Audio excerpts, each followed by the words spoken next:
Hare Krishna, Radhe Radhe. Welcome back to your channel. आप सबका स्वागत है।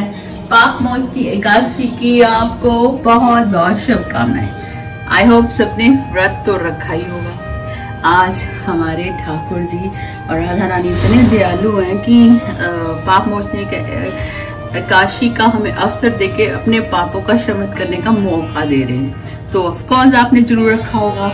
और इसमें स्पेशल होती है हमारे चतुर्भुज नारायण जी की पूजा।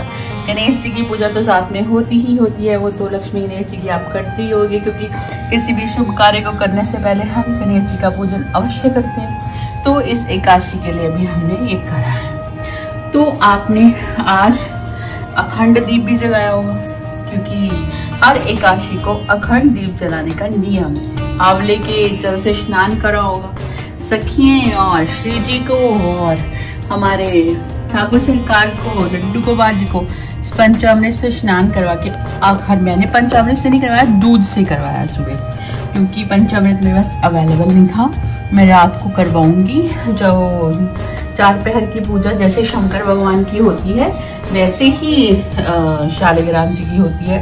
तो आपको क्या करना है कि पंचामृत से स्नान कराना है। इनके ऊपर चढ़ते हैं तुलसी जी, शमी पत्र, फूल इत्यादि, वो आपने अरेंजमेंट करके रखना है। तो आपको रात को ये भी पूजन करना है। पाप मोचनी एकादशी है, जितना ज्यादा पुण्य अर्जित करोगे पापों का नाश होगा और उससे क्या ठाकुर जी की भक्ति बढ़ेगी। तो आपको ये करना ही करना है। दूसरा, इसमें चिरौंजी का भोग लगता है। ये चिरौंजी अभी मैंने रखी हुई है, ये शाम को जब मैं आरती करूंगी तो ठाकुर जी को इसका भोग लगाऊंगी। चिरौंजी आज की स्पेशल डिश है जो ठाकुर जी को भोग लगती है और इसका दान भी होता है और थोड़ी सी खाने भी चाहिए आज के दिन। और एक इम्पोर्टेंट इंफॉर्मेशन और बता दूं, 27 को थर्सडे को है वारणी योग।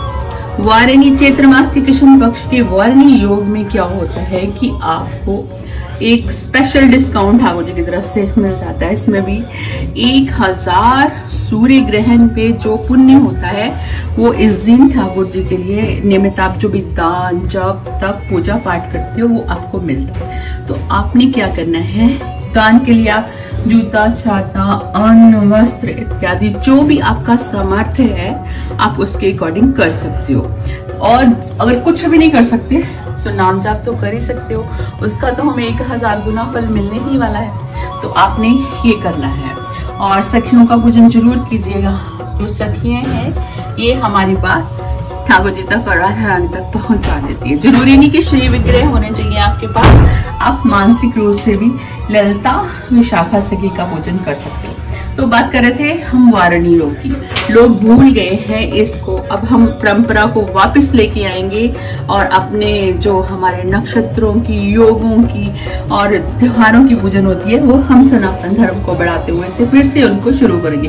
ये हमारी generation is a lucky generation, क्योंकि हमें नेट मिल गया है जिससे हम मीडिया से हम प्रचार कर सकते हैं। तो आपने ये वीडियो शेयर करना है और लोगों तक ये बात पहुंचानी है कि वारणी जो योग है उसमें आपने पुण्य अर्जित करना है। दूसरा, इसमें शंकर भगवान जी का, क्योंकि ये है हमारा प्रदोष भी है, उस दिन त्रयोदशी है, तो शंकर भगवान का पूजन एक तो त्रयोदशी में करना बहुत ही फलदायी होता है, ऊपर से वारणी योग बन गया, तो इससे करने से आपको डबल बेनिफिट मिलने वाला है।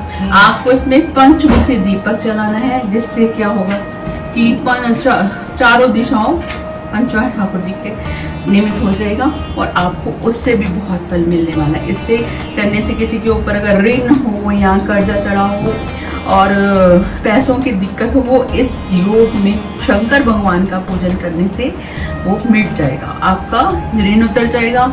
और जो वैष्णव है वो तो सीधा कहते हैं कि शंकर भगवान जी की पूजा करके हमें हमारे ठाकुर जी और राधा रानी की भक्ति प्राप्त करनी है। उनके चरणों में हमें स्थान चाहिए, वृंदावन में स्थान चाहिए। और मैं आपको एक और बात बताऊं, वारणी योग में हम 1000 शिवलिंग का निर्माण करके पूजा करने वाले भी हैं। उससे भी आप जो मांगोगे ठाकुर जी से वो आपको मिलने वाला है।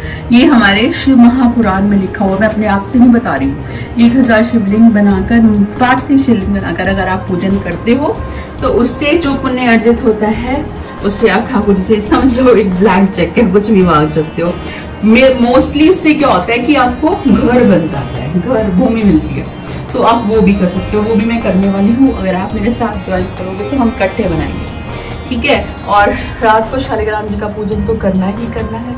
और पाप मोचनी एकादशी में खूब नाम जाप कीजिए और इस इंफॉर्मेशन को अपने सनातन धर्म को खूब फैलाइए, खूब शेयर कीजिए। तो फिर मिलते हैं नेक्स्ट एपिसोड में। अगली शनि अमावस्या का बनाऊंगी, तब के लिए राधे राधे।